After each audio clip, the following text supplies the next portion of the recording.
Well, a day of celebration overshadowed by a senior prank gone terribly wrong. Yeah, graffiti greeted students arriving at Glenelg High School this morning. 4 students were detained by police. WMAR 2 News' Mallory Safaste tells us how school administrators dealt with this today.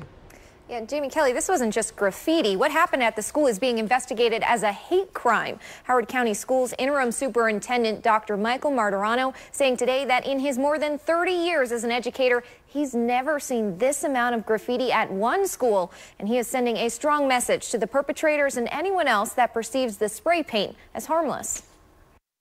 The culprits covered nearly every surface. Sidewalks, trash cans, bricks, outbuildings, everything that possibly could be available with spray paint, etc. Racial epithets, bias-related, anti-Semitic, things that were directed at the principal of the high school. No group seemed to be spared from this piece. In the eyes of the superintendent, this hateful expression crossed a line. He sees the slur aimed at the school's principal as an attack. We have an African-American principal at the school who was a target of this, which then, in my estimation, rises to the level of a hate crime. We will not tolerate this in Howard County or in the Howard County public school system. Howard County Police charged 4 students, all 18 years old, with hate crimes. The teens were seen on surveillance video spray painting the school that staff worked quickly to clean. And the mere idea that this was a senior prank had Martirano spitting fire. We're hearing this was some kind of senior prank. Can you confirm that? Well, I'm going to react vehemently to that. That's an interesting definition of the word prank. That is beyond belief if one would think that that would be a prank. That falls into a category of hate. Would never be perceived as something as a prank. His strong stance no doubt meant to stop a pattern.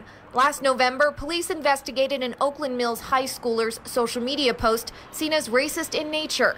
Shortly after the presidential election, 2 other offensive social media posts and racially insensitive graffiti. And I'm asking young people to think.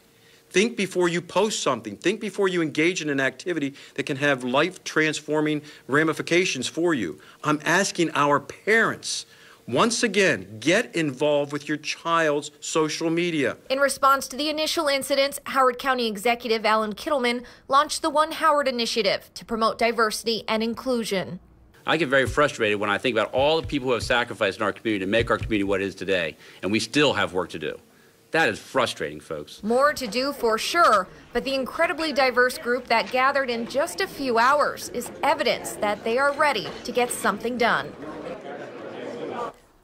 Dr. Martirano said he will personally hold any students who engage in this kind of behavior accountable and made it known that expulsion is on the table. The charges against the students carry a penalty of up to 3 years in prison. And as of this afternoon, we're told the staff was able to clean off or paint over all of the graffiti on the school.